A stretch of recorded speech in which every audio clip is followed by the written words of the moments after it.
If not, click the sound symbol to the right. Hola.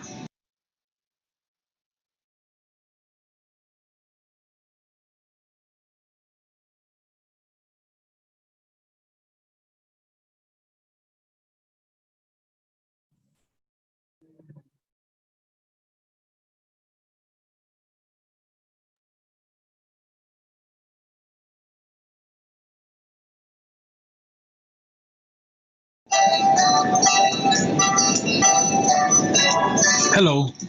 You should be hearing a voice and music now. If not, click the sound symbol to the right. Hola. Usted debería escuchar una voz y música ahora. Si no, por favor, pruebe su sonido haciendo un clic en el símbolo de sonido a la derecha. Al entrar al webinar, podrá seleccionar el lenguaje en el cual quiere escuchar este webinar. Sus opciones serán inglés y español. Para escuchar solo español, tendrá que seleccionarlo y silenciar el idioma original haciendo un clic en donde dice Mute Original Audio. Vea la gráfica abajo. Estaremos con usted pronto. We'll be with you soon.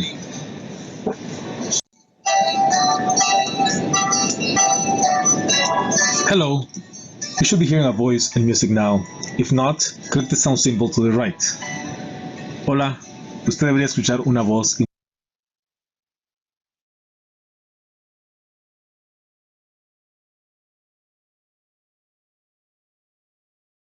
música ahora. Si no, por favor, pruebe su sonido haciendo un clic en el símbolo de sonido a la derecha. Al entrar al webinar, podrá seleccionar el lenguaje en el cual quiere escuchar este webinar. Sus opciones serán inglés y español. Para escuchar solo español, tendrá que seleccionarlo y silenciar el idioma original haciendo un clic en donde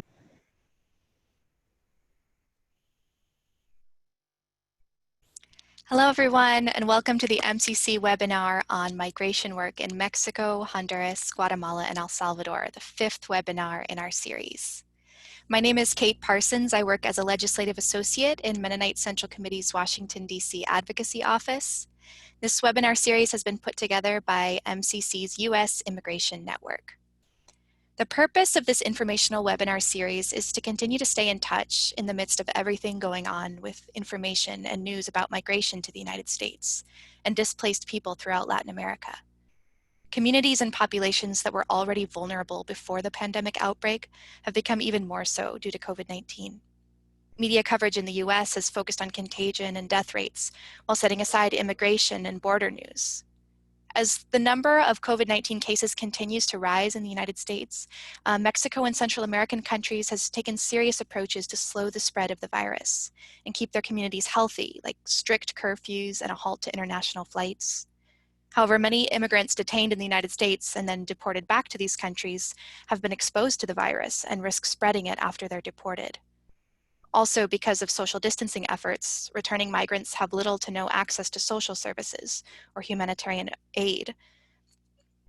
In this webinar, we are going to talk with MCC staff from Central America and Mexico, who will provide current information that will help us understand migration from this region, especially during a time when the COVID-19 pandemic has created extra hurdles and hardships to migration. So it is my pleasure to introduce our 3 panelists for this webinar. Our first panelist is Emily Miller, who is MCC's Coordinator of Projects and Relationships in Northern Mexico. Emily's background is in community development. She has a bachelor's degree in Peace, Justice, and Conflict Studies, and a master's in Positive Organizational Development and Change Management. Emily works out of Mexico City, where she supports MCC partners through project planning and evaluation. She primarily works with partners who work on migration issues and also supports other partners and churches throughout northern Mexico. Our second panelist is Cesar Flores, who, along with his wife Lisette Miranda, have been MCC's area directors for Central America and Haiti since 2015. Cesar and Lisette have worked for MCC in different leadership roles since 2001 in El Salvador, Bolivia, and Honduras. Cesar has a degree in agriculture and a master's in international cooperation. He and Lisette currently live and work in San Pedro Sula, Honduras, where they are members of the Honduran Mennonite Church. And our third panelist is Jack Lesneski, who has served alongside Sarah Lesneski as MCC's co-country representative for Guatemala and El Salvador since 2017. He and Sarah previously served as MCC service workers in Guatemala from 2001 to 2005, accompanying landless Maya Kekchi farmer families. Jack has a master's in social work and a PhD from the University of Chicago's School of Social Service Administration. And he was a professor of social work at the Dominican University before rejoining MCC. Jack, Sarah, and their 4 children live and work in Guatemala City, Guatemala. And with that, I'll turn it over to Emily Miller to start the presentation.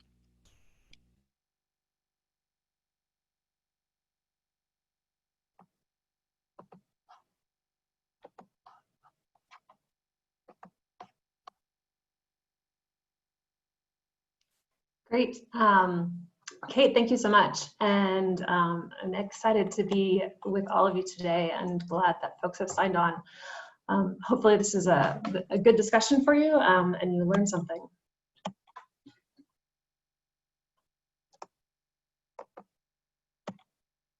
So just kind of a quick geographical look as a reminder of what we're talking about. We're looking at Mexico, Guatemala, Honduras, and El Salvador.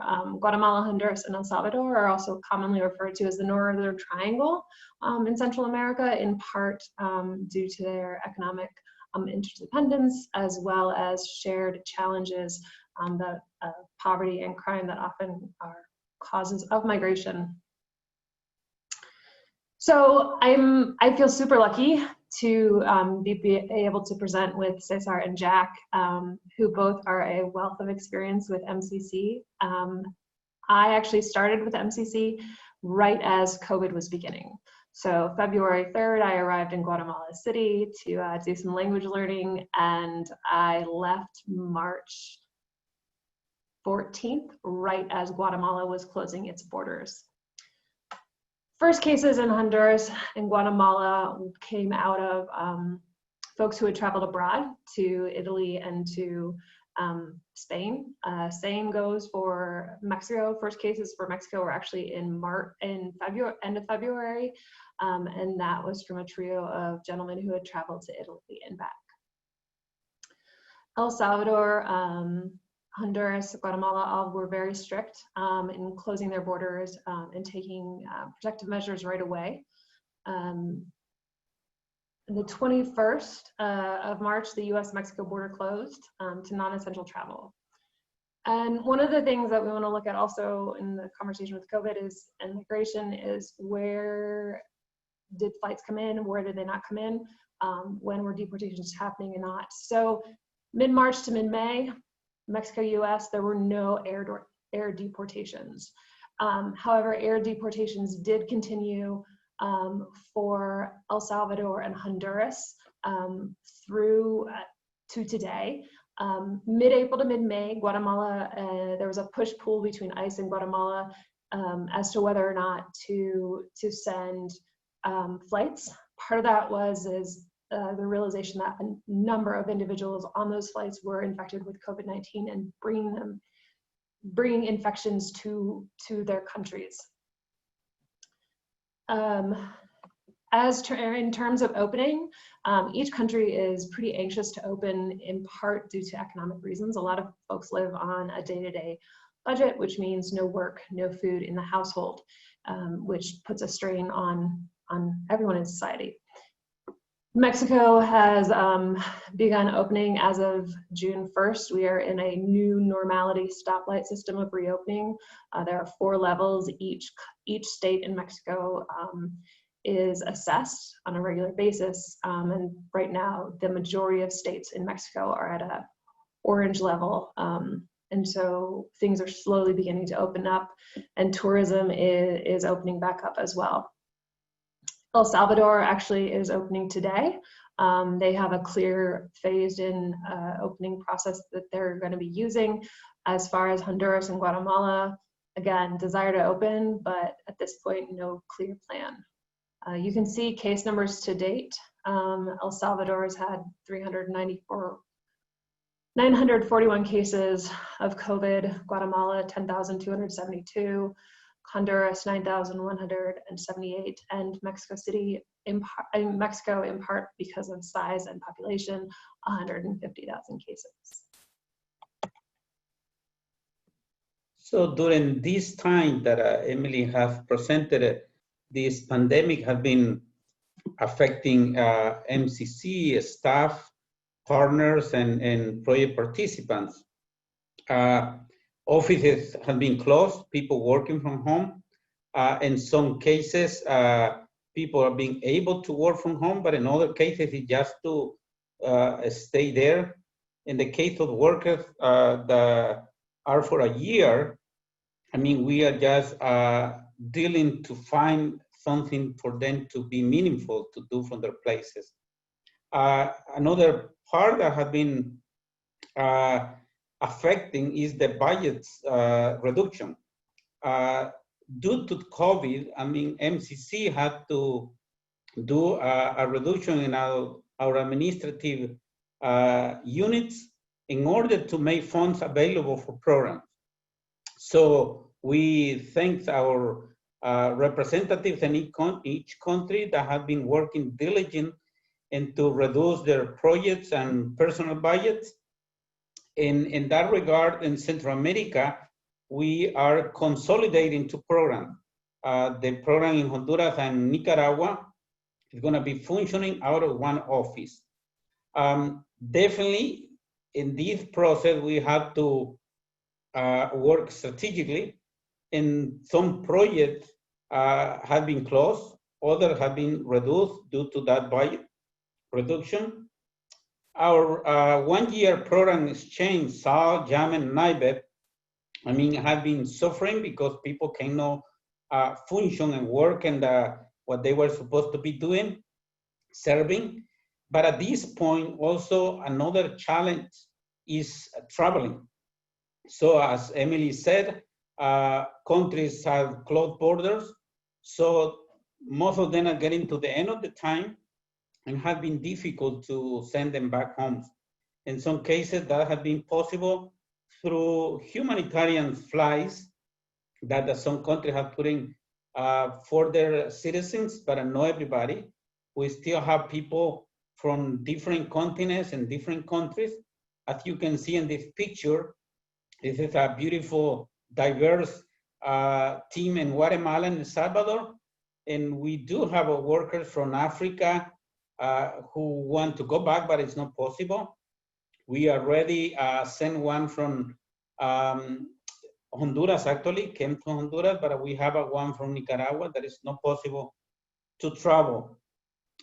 As a part of that, also our partners have been shifting their services. In other words, I mean, those who have been working in agroecology, I mean, they are just focusing more on production. Those who are being working in education, now, I mean, just trying to do some food distribution. Those who have been doing vocational training for return migrants, now they are doing some kind of humanitarian response. And also, there is a lot of turnover and what people can do depending on the availability of freedom, depending on what is put in place in each country.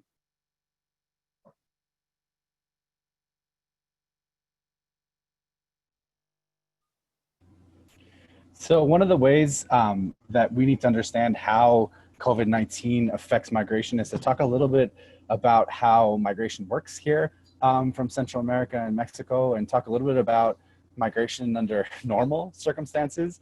And the way we talk about migration, whether in MCC or sort of more academically, is we talk about push and pull factors.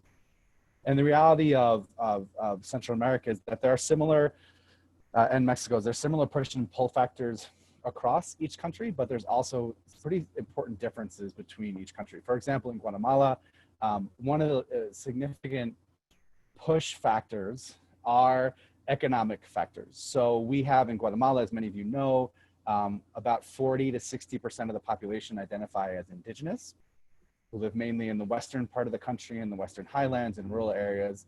And for folks migrating from there, a lot of the push factors are lack of jobs and also economic changes due to climate change.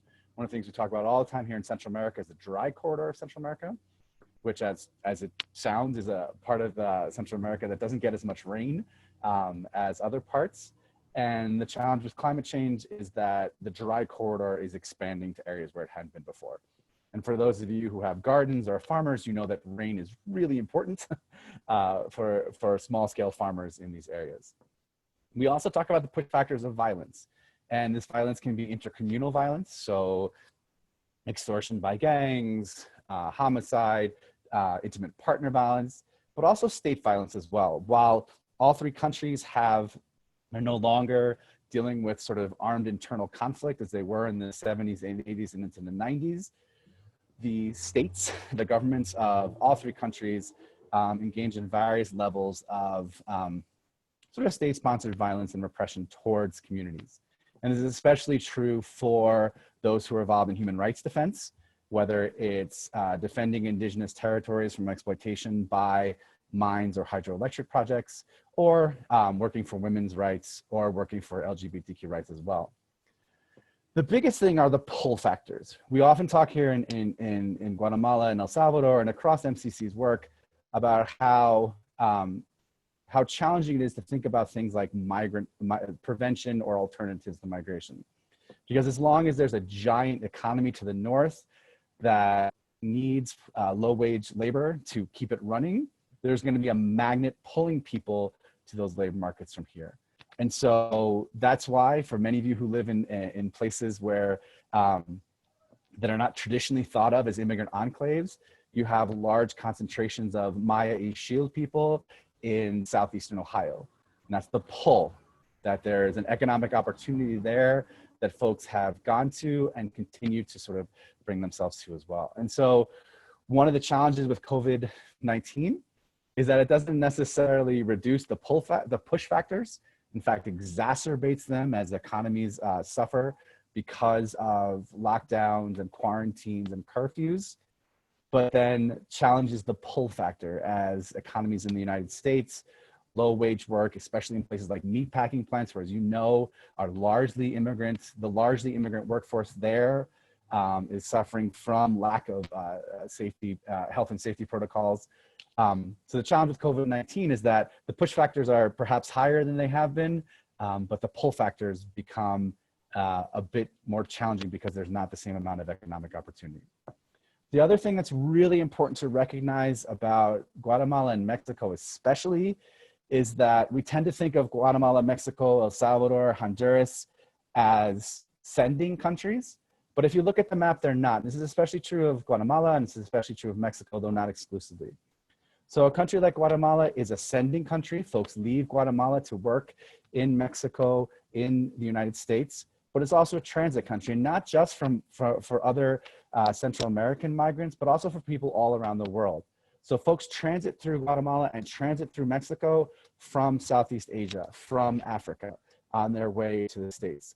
We are also receiving countries. So for example, within sort of the countries of Central America, there is migration from one country to another. Sometimes that is about economic opportunity. A lot of times that is about seeking refuge.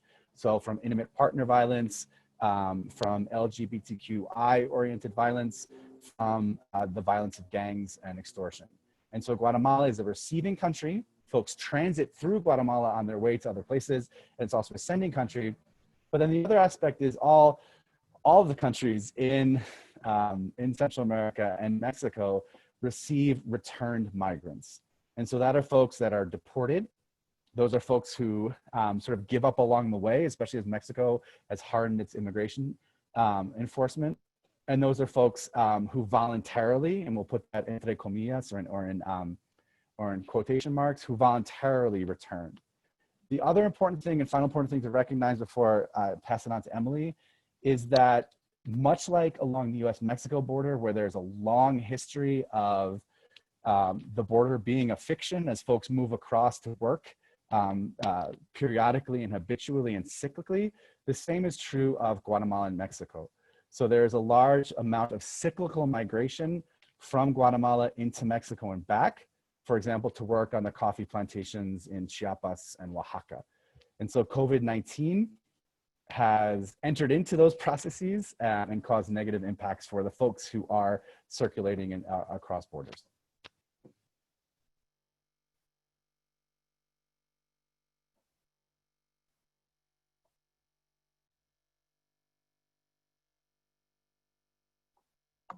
My apologies for not unmuting.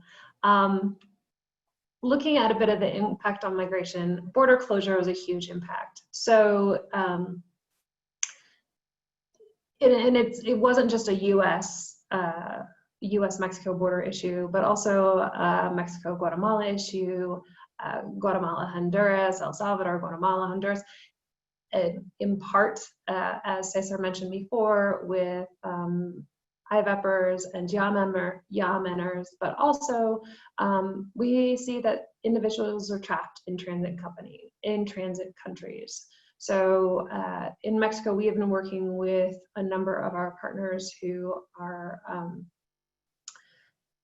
migrant shelters and helping them apply for MCC emergency grants to adjust their programming. In the north of Mexico, we have a partner, Kame, who has a population right now that is stagnant. They would normally see a population turnover maybe every 3 weeks, 2-3 weeks, as people were permitted to cross the United States border to apply for asylum. That's no longer happening. So we are seeing strict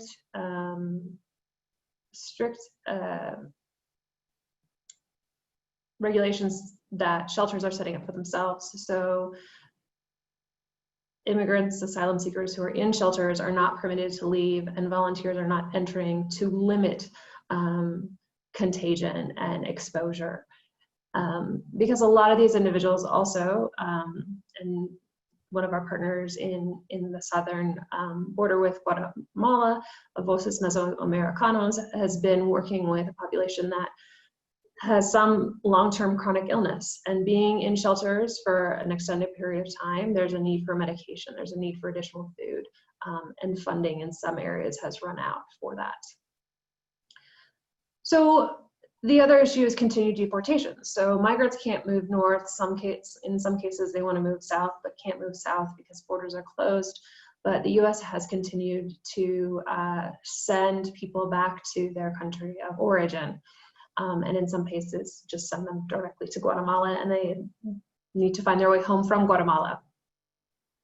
So what we saw is in Guatemala, we did have a slight drop in flights because the Guatemalan government had realized there was a COVID issue and was really trying to make headway to make sure people were being checked 72 hours before flights were taking off and bringing people back. However, the US did not do that.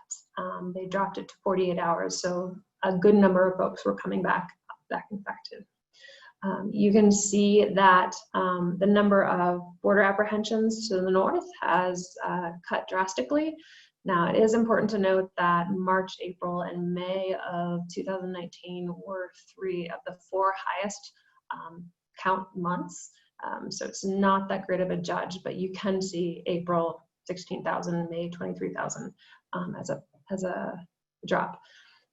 So the northern border, again, closed. However, what we have seen is US citizens in some areas of the border can freely pass through sections of the US-Mexico border. A lot of time, it has depended on the state relationship, the state in Mexico and the state in the United States as to how strict the border is.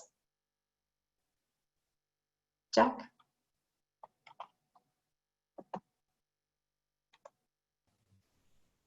Yes, and so part of the challenge is we hear discourse in the States about how deportations and border shutdowns need to continue to prevent the public health crisis from ballooning in the United States. The reality is that in part through deportations, the United States is exporting a public health crisis to Central America, and especially in Guatemala. So we still have deportations of individuals with COVID-19. The challenge is that, as many of you know, pues conditions in ICE and Customs and Border Patrol custody are not ideal for, to say it as blandly as possible, are not ideal for preventing the spread of contagions.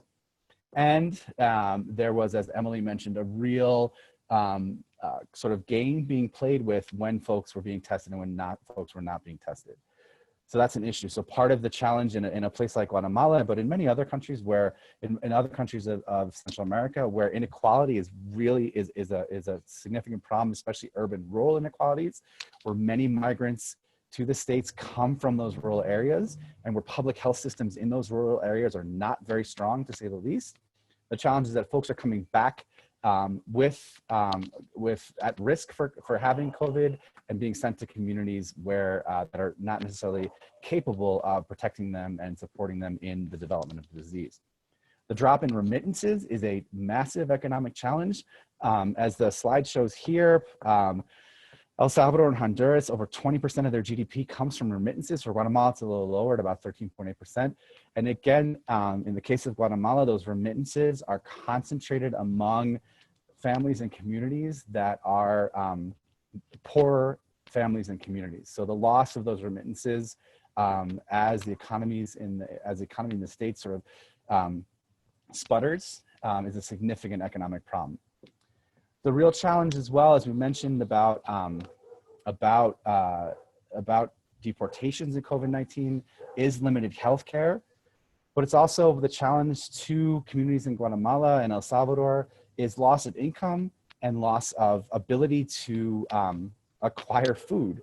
So malnutrition, food insecurity is increasing as travel restrictions go down to the most micro level where folks, it's planting season here in Central America. And so the challenge is that folks are being prevented from traveling to places, even to their fields to plant. And so that's a huge economic challenge in the midst of COVID-19. And a significant problem because of inequality and inequality of information sharing and because of unequal levels of healthcare coverage, social conflict and stigma have increased, especially in rural communities, but not exclusively, over the issue of COVID-19. And so when folks come back, deportees come back, they are often they often are isolated physically and socially from their community, even if they don't have a positive test. There are conflicts that have spilled over even to violent conflicts with people coming back who are suspected of having COVID-19. So the kind of social conflicts that were already sort of existent or nascent in communities are exacerbated by COVID-19. As Emily and Cesar mentioned, the migrant shelters that are along the migration routes from Central America to the States have a vastly different situation on their hands than earlier. Some of them have closed their doors because of the fear, especially from migrants in transit and from deportees, of spread of COVID-19 within the shelters. There's diminished funding as most of these shelters rely on philanthropy, nonprofit funding, and are very often not supported by national and state governments, and significant new protective practices that are good and important, but also are costly. And so the other challenge that we face is there are, and Emily shared those well, there are official statistics about folks being officially deported. The challenge is a lot of what we call voluntary returns. So folks, as many of you know, the way that asylum and the asylum process has been hijacked by the current administration. There are a number of people who are just waiting on borders for hearings or waiting on borders to go through the process. So those folks are returning. There's also folks who are halfway through Mexico or a quarter of the way through Mexico or in Guatemala, who are also returning back to their countries of origin. So the challenge there is there's not the same level of government attention, same level of statistical knowledge about those folks, so they can slip through the cracks. And if they've been exposed to COVID-19, there's not the same understanding of who they are, where they are, and where they're going, making public health remedies also a challenge. And the final thing that's important to think about in the impact of COVID-19 are the vulnerabilities of border communities. As I mentioned earlier, not just in Guatemala, Mexico, but also in Honduras and Guatemala, El Salvador and Guatemala, there are communities that are on the border where folks come in and out of for work all the time.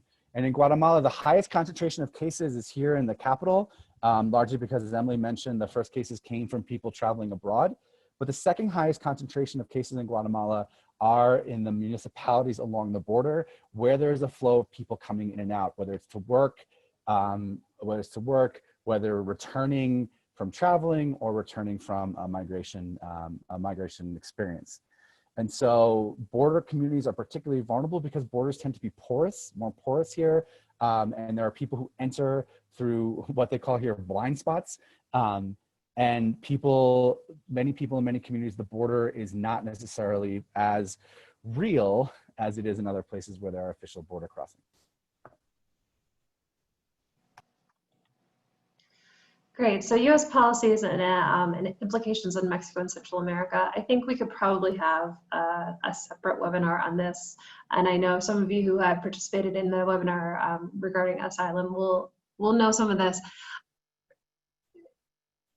I will just say now, if you're interested in policy, go to the Migration Policy Institute's website for more analysis and information. Just a reminder that, you know, trade policies have helped create push-pull factors for a long time. And this new administration has implemented a set of policies that have really limited people's access to asylum as well as to crossing the border in general. Right now with COVID, we have a challenge because the government has used two pretty old laws, Title 42, which the CDC was able to use to close the border due to fear of COVID, and then the Tariff Act of 1930, which gave Customs and Border Patrol the ability to close the border in general to non-essential traffic. These are also impinging on people's rights. The Trafficking Victims Reauthorization Act specifically speaks to unaccompanied minors and their ability to receive services, proper evaluation, and special immigration status, and being able to be released to the custody of their families and or sponsors. And we're seeing these things really be diminished and not be followed because of COVID-19. We've also seen, a lot of people may ask, well, why is Central America allowing the US to make these deportation flights back to their countries? So in May, around the time that deportation flights really picked up, they started again in Mexico, they really started officially in Guatemala, was around the time that an appropriations bill was going through to appropriate funding for the State Department of Foreign Affairs. As part of this, Mexico, El Salvador, and Honduras, Guatemala were all approved as countries that are promoting human rights and addressing violence and other issues. With that status and label, they are available to receive funding as well. So dollars always assist in sending people back to home countries. And immigration hearings. We are seeing a risk of migrants at the northern border who need to travel for several hours to pick up their migration court document papers. As we know, most courts have been closed due to COVID-19, and immigrants who had cases pending had to leave shelters that they may not be able to return back to travel 2-3 hours to the port of entry where they had entered the United States originally, to pick up a piece of paper telling them when their next hearing would be. And that choice and that policy, that decision, has also exacerbated exposure to COVID. As most of you are aware, MCC is celebrating the centennial. And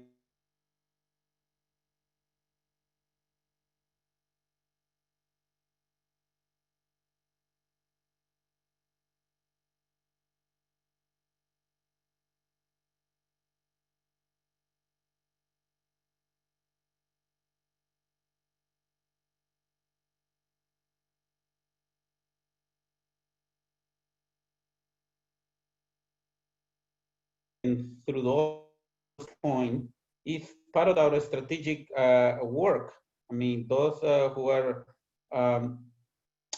migrating from place to place and usually are the most vulnerable. So what you can do? I mean, MCC depends on the support of churches, individuals, organizations who are making possible that Emily, Jack, and me can be close to those people who are just in the way or just coming back. We would like ask you to continue supporting MCC. Even now, we are just providing emergency grants to partners. I mean, you might be aware that a couple weeks ago, the tropical storm Adam hit El Salvador and Guatemala. On top of COVID, I mean, people were running out of food. So MCC did an emergency response in El Salvador through the program of Guatemala. It's important that you share what you learn with your family or neighbors. I mean, that's the way that we can spread the voice. I mean, is that the mustard seed, I mean, that you plant and that grows and produces, you can do that. Very important, as we've been talking about all those policies that have been affecting and propagating the COVID, that you advocate for your local politicians. If the deportation is gonna happen, I mean, first is just to stop that. Yeah, those who are just looking for asylum. But if the deportation is gonna happen, to make sure that those ending places, I mean, have in place protocols that can protect the life of those who are just coming back. As you had heard from Jack, many of the cases that came to Guatemala, or the beginning of this pandemic in Guatemala, was introduced by people who were deported. I mean, they didn't took care about making the right exams and just sending them back. It's important to read. I mean, what is there to get a good information. These days we get information from all over. And sometimes the politicians trying to take advantage in one way or another. So we are putting there two resources. The caravana for those who read Spanish. I mean, remember the huge caravan who went through Guatemala, Mexico, years in the past years. And this is it's a good book to talk about the root causes that Jack was talking about, what is spelling these people and how and why these people is living. So that is a good resource. Also, Storming the Wall. And we can share more resources. Definitely, Saulo can keep doing that. But there is a lot of information there that is available and you can use in your churches and your families and your neighborhood. We really appreciate this time that you have provided for us, the time that you have lived to listen what is going on, what MCC is doing, what our partners are doing. In behalf of MCC, to support and to work with those who migrate for no a simple reason, for reasons that are just threatening their life.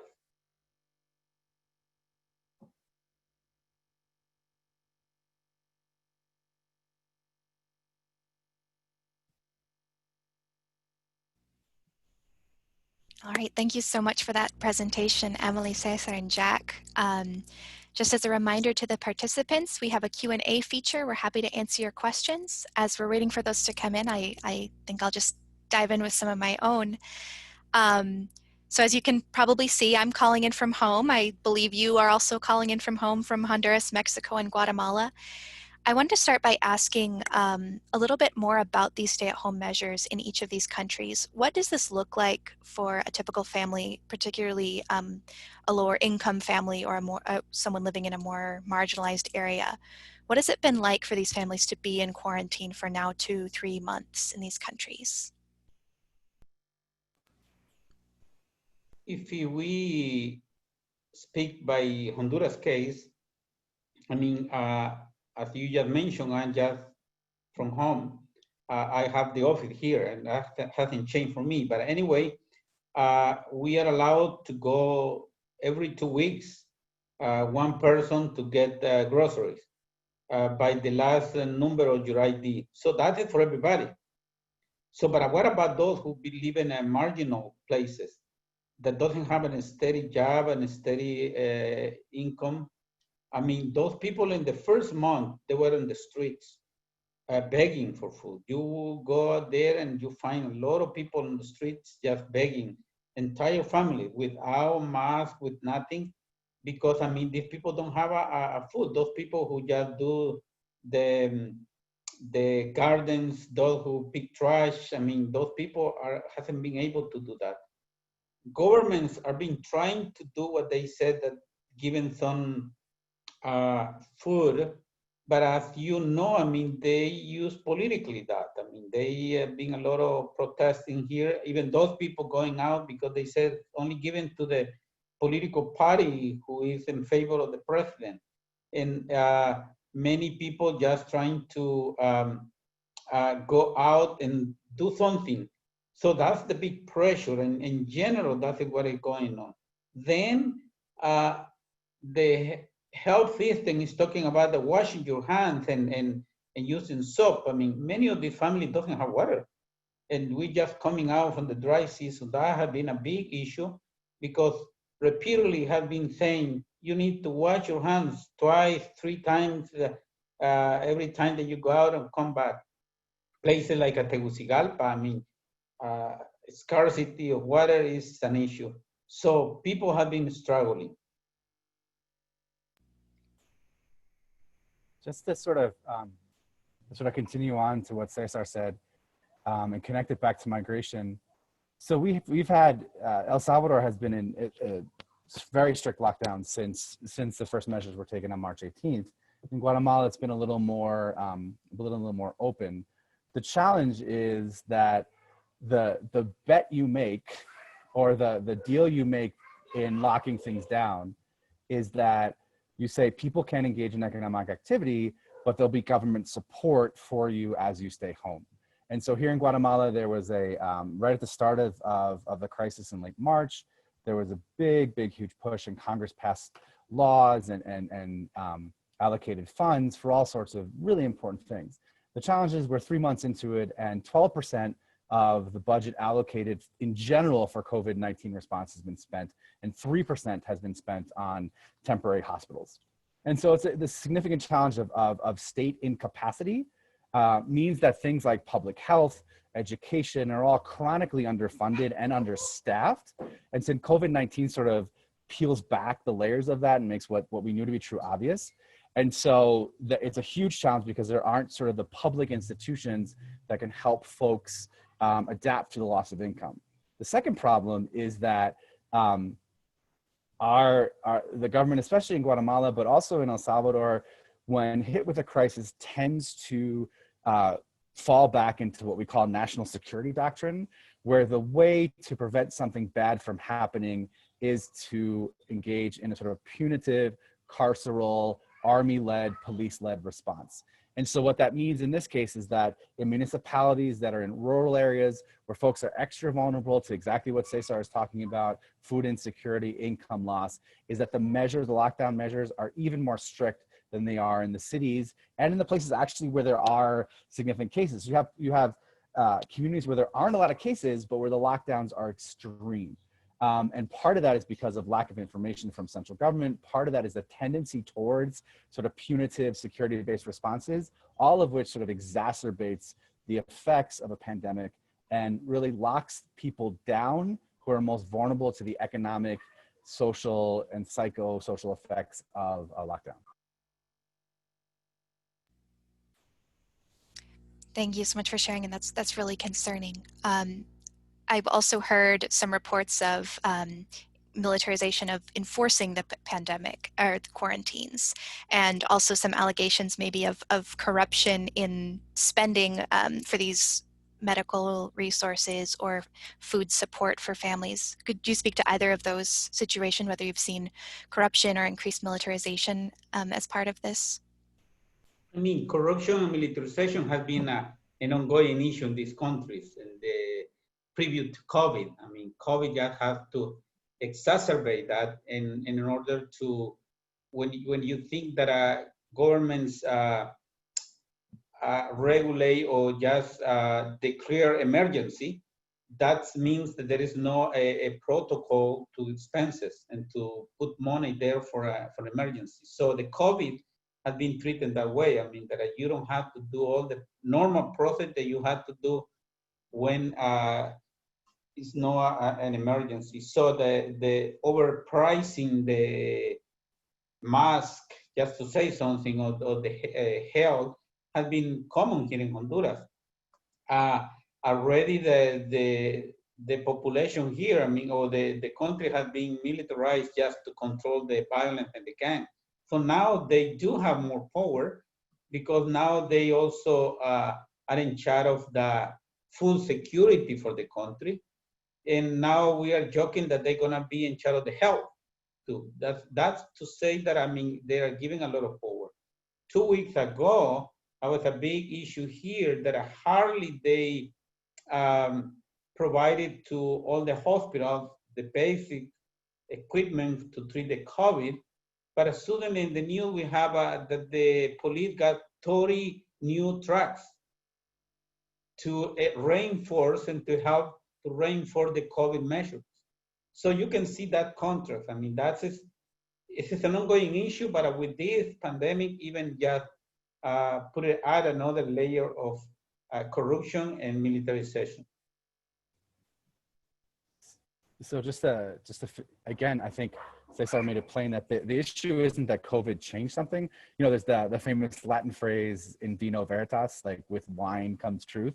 And we've sort of been adapting to in virus veritas, that like the virus isn't necessarily causing a crisis, it's exposing things that we've known for years and years and years. And importantly, just so that we don't sort of throw the responsibility on sort of Guatemala and Honduras governments, U.S. foreign policy has sort of propped up these structures and these political sort of legacies here.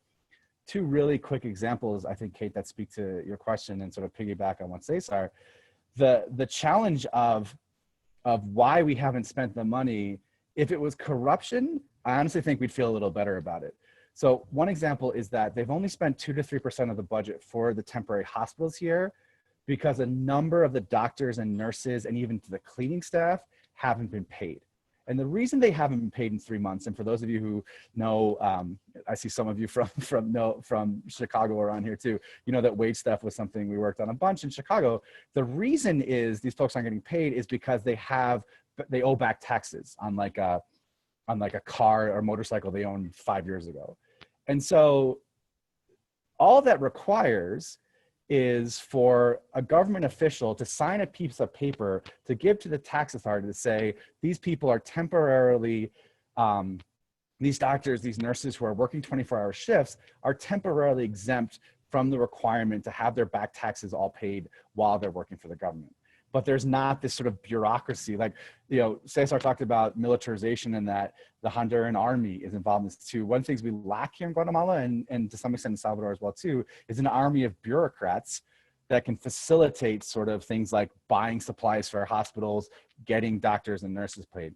The second thing that's really been really challenging here is that, and Kate, you would ask this, is the differential enforcement of curfews and other measures the government has put down. So on the same day in the national press, there was a picture of 4 indigenous women who had been arrested and booked and did like a perp walk for staying past the curfew to sell vegetables. There was a massive party in what we call Carretera Hills. It's our version of Beverly Hills in Guatemala City, where the very wealthy live. There was a massive party after curfew in a furniture store. I guess that's what the Zoomers are doing these days, where there was drinking, where there was no social distancing, no anything. And when the police came, they just sent everyone home, as opposed to arresting or finding the folks too. So the sort of the structural racism that is embedded in Guatemalan, especially society, because of sort of the historic colonization of indigenous communities by non-indigenous communities is does show up in these differential patterns of enforcement of COVID-19 measures. Thanks, Jack. I wonder, Emily, if you have anything to add about what stay-at-home measures have looked like in Mexico, or whether there have been concerns about corruption, militarization, or differential enforcement of quarantine measures, like Jack and Cesar mentioned. So, you know, measures a lot of times depend state to state. In general, what I observed when I first arrived here, so I left Guatemala, stuff was starting to shut down. Our plane was delayed leaving because Guatemala had started already doing tests of passengers on the plane before they were allowed to be released into the country. I arrived in Mexico, there was nothing. No question, where have you been? No question, do you have symptoms? No mention of anything. That was on the 14th. The 17th is when we, as MCCers, started working from home, in part thanks to MCC's leadership, and the country itself started to shut down. There was much more I observed in civil society taking action, wearing masks, grocery stores immediately implementing gradual restrictions and protective measures. And I would say that at this point, from the stories I've heard from family and friends in the United States, I feel safer in Mexico City than I do in the States. I went on a walk on Saturday, 80% of the people, 85% of the people I saw all had masks on.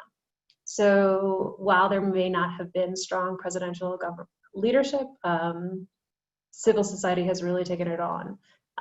And there is even a superhero that was created to support what they're calling sana distancia, so healthy distancing. I'm really glad you brought up the role of civil society. I feel like up till now we've been hearing a lot about the really hard and troubling things happening in these countries, but I know that there's always spots of light and people gathering together to organize and to work for improvement. So I wonder if I could ask each of you to share some example of solidarity and support that you've seen in your communities. Who are the individuals or organizations who are really working not just more than ever in this time of a pandemic, but also just more broadly to improve their communities?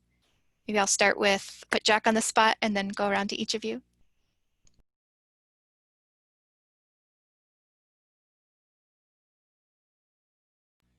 Or whoever wants to start us off. What's an example of solidarity and support that you've seen?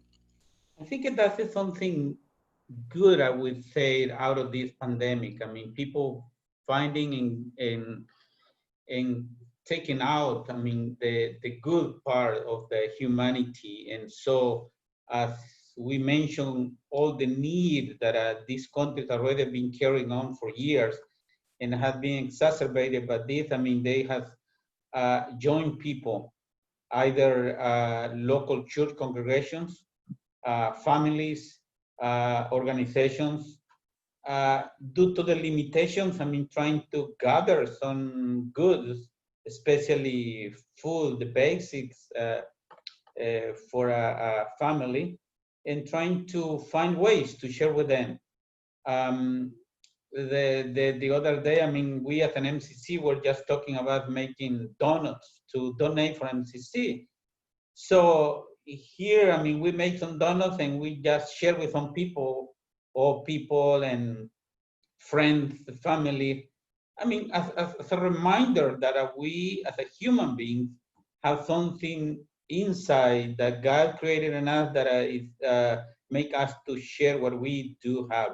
So I've been seeing those efforts in a lot of, I mean, NGOs, locally, internationally, under their limitations, I mean, trying to do some food distributions and the limit resources that they have, because, I mean, it's something to pay attention that, I mean, sometimes we as an organization are just funding an education project, and we cannot just turn that money into just go and buy food now, because, I mean, we are trying to help in education area. We don't know how that's gonna happen because the school are closed. In some cases, it's possible the education can get home when they have an internet access. But it has been really good to see people, families, even business, just trying to do their part, share what they have.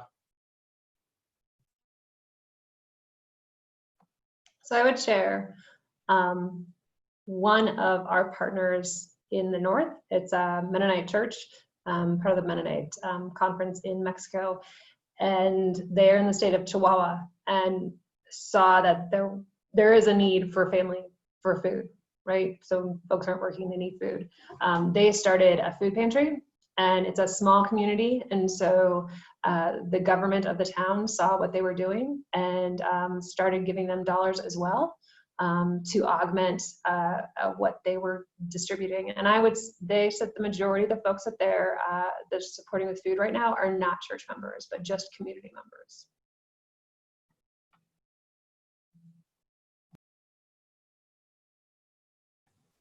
Yeah, so I think one of the things that we find being in Central America is that the levels of solidarity that exist among folks are always impressive. And just a couple of examples, Cesar mentioned that MCC, our partner in El Salvador, whose name is Anades, really quickly responded to the needs of communities after they were hit by 2 tropical storms in a row. And for those of you who know El Salvador, it's very climatically vulnerable. So when it rains for 10 days straight, things like landslides tend to happen. And so that was a really quick response to the food insecurity of sort of caused by this tropical storm that was exacerbated by sort of the lockdowns.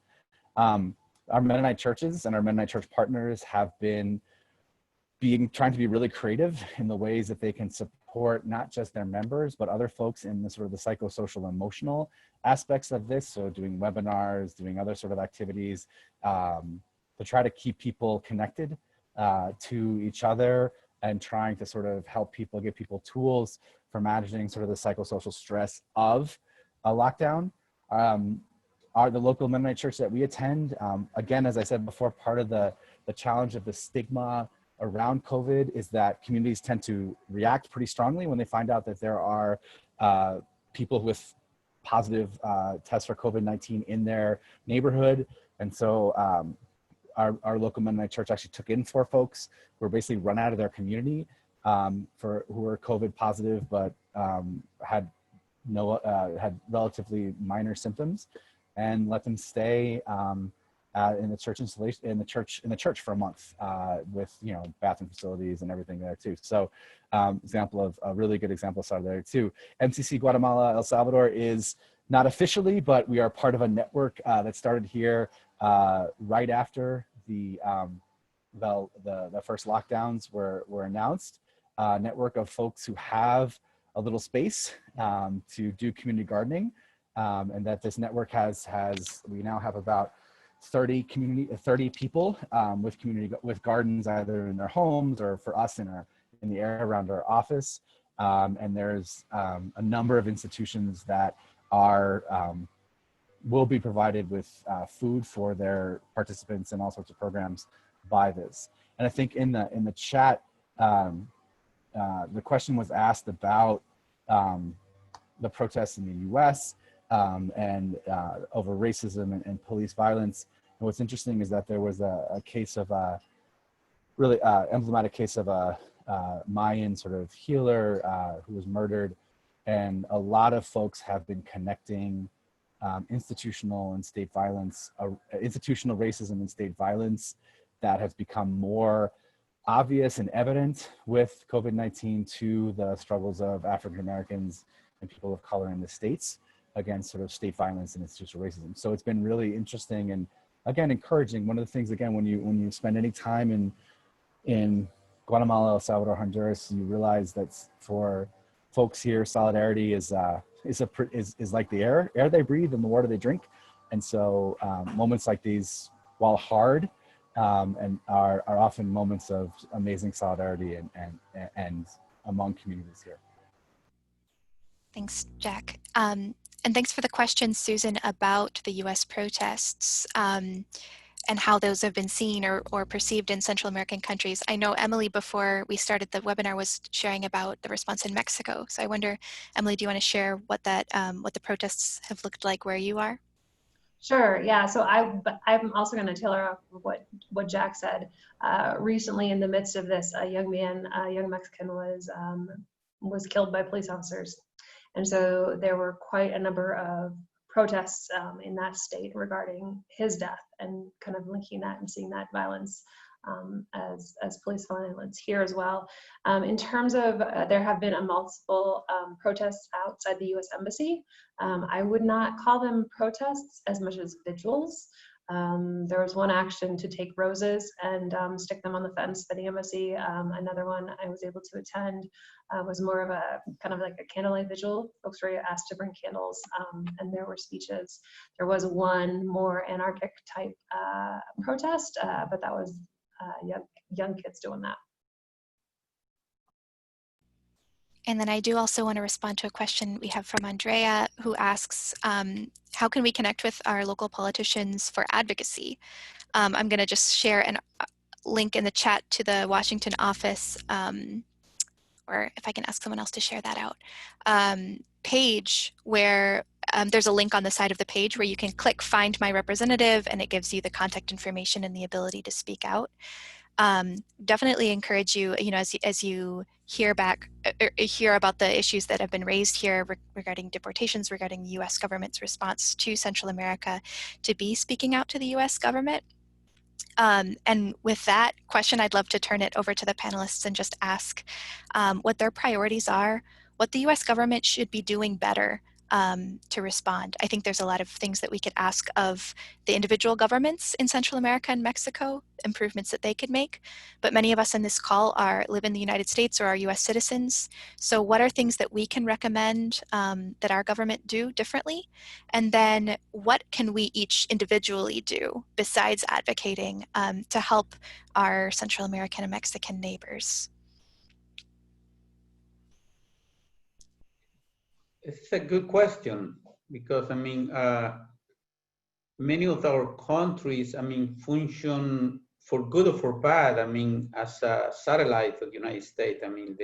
The laws, the reinforcement of things, they are just like mirroring what is going on there. And the weak economies in some cases make that even worse, because funding, has been just given for some sectors and area, and just to say something, a lot of money has been coming into the support the armies in these countries and to reinforce and to army then. So why not to focus on education and health?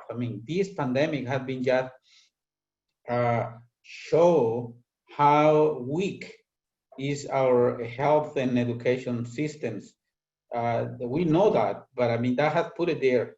So that the focus on the external politics and support should go into those areas, instead to just preparing people for defend their borders and defending the nationalism, because that is something that your administration right now is just pushing by the example.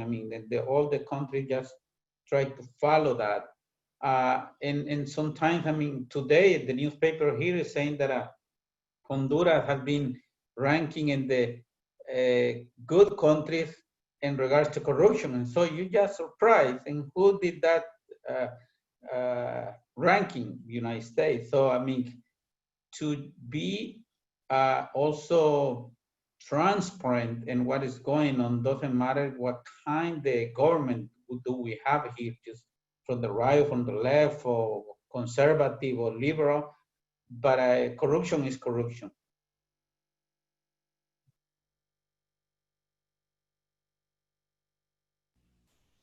So again, what should the U.S. government do, and then what can we as individuals do in response to this? So I think the U.S. government really needs to take a look at policy around Customs and Border Patrol.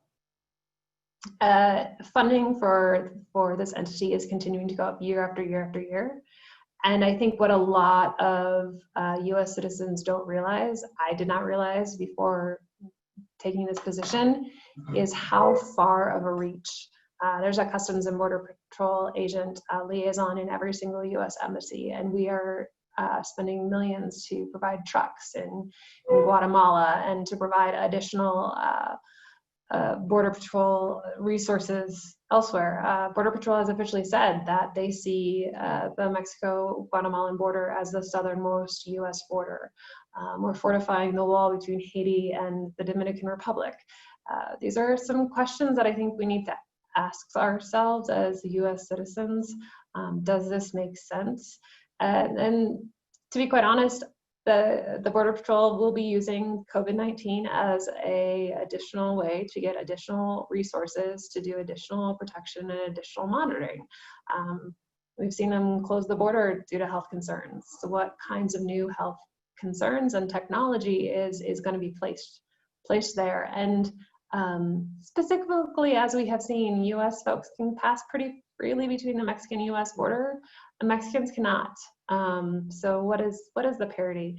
And I think having complicated conversations as individuals is something that we can do, to really ask questions with one another, and to be open. So rather than going to your neighbor saying this is how it is, to say, okay, so what's the gray?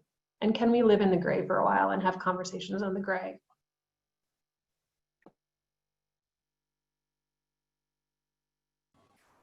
I mean, it's a really big question, right, of what can be done. And I think, Andrea's question is a good one. Part of the thing about this is, and what is that ICE and Customs and Borders Patrol, you may think, I'm in Minnesota, or I'm in southeastern Ohio, or I'm in Chicago, wherever you are, that this is a border issue. ICE is a border issue. Customs and Border Control is a border issue. But the more you learn about, sort of, as Emily pointed out, the sort of the vast network of immigration, of militarized immigration enforcement, the more you realize that local jails, local authorities have a lot of role to play in this as well too. And the real issue is that, and Emily, it's so important when Emily mentioned that there's a push to make the Guatemala-Mexico border the southern border of the US when it comes to border enforcement. And that means militarized enforcement throughout Mexico, right? So the challenge of going through Mexico, and what we know to be true is that militarized border enforcement doesn't necessarily stop people. It just makes it much more dangerous for people to migrate. And so that's the issue. Part of the issue is just to push back against militarized, punitive border enforcement. The second thing is to really think about what role U.S. aid plays in these countries, and Cesar mentioned it really importantly, right? So there's a lot to be said for U.S. assistance that builds up the judicial system, that allows folks who are victims of crime to find justice within the justice system here. To not fear for their lives, and to not necessarily have to migrate because of fear of retribution from criminal activity. The vast majority of US assistance is now being shifted towards migration prevention, which means outfitting Guatemalan, Salvadoran police with the kind of militarized equipment we've seen in pictures from protests in the streets over the last 2-3 weeks, month in the United States. So thinking about how US foreign assistance is either exacerbates militarization here, or does things like contribute to reducing corruption, contribute to the strengthening of public health, education systems, and contributes to the ability of people to make a living and be supported by systems of social welfare and public health while they're here in their country. And as individuals, there are, this is where, you make the MCC plug, but thinking about how you can show solidarity with communities here in Central America and Mexico that are suffering from the effects of COVID-19 and the effects of a global economy that either leaves them completely behind or sees them as just sort of faceless cogs and faceless labor that sort of makes the global economy go. And along with Jack was mentioning, those who are Christians, I don't know how many Mennonites are there, but we believe that praying is a powerful tool, but praying with the foot on the earth. I mean, just asking the kingdom come to the earth. It's not for tomorrow, it's for today. And wherever you are based, you might encounter any migrant, just to show that migrant a mercy and get to know him or her. I think that's important because, I mean, these days we are very aware. I mean, it's a lot of knowledge, a lot of resources, a lot of webinars like this, but we need to move from our comfort zone and to go and ask the other, what is your name? Where did you come from? Where did you deal? So I think that is very important on an individual level. That is powerful. That shows to the others that it is made at God image too. Thank you, Cesar. I think those are perfect words to end on. So increased awareness, increased willingness to have these difficult conversations, but then the compassion and action to actually put that into practice. So as we wrap up, I want to thank again our three panelists for their work for MCC and for the excellent information that they just shared with us today. We want to thank all the attendees who stuck with us and were willing to show up and learn more about this important topic. This webinar has been recorded. It's going to be available on the webinar registration page tomorrow. You'll also receive an email with a link to the recording, additional actions you can take, and any resources that were mentioned today, as well as a reminder to sign up for the future webinars. Our next webinar is going to be on Tuesday, June 30th at the same time, 2 p.m. Eastern. We're going to talk with MCC partners in the United States who work with church-based legal immigration services. And we've also added one more webinar to the series on July 14th. We're going to partner with MCC's Washington office where I work to provide information about how to plan an advocacy meeting with your congressional representatives.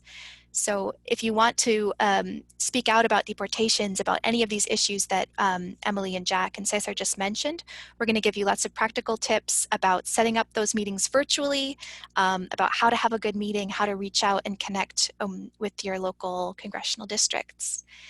Again, this webinar has been brought to you by the MCC US Immigration Network. Please stay well, be safe, and if you're an essential worker, we thank you for taking care of the rest of us. Have a good afternoon. Goodbye.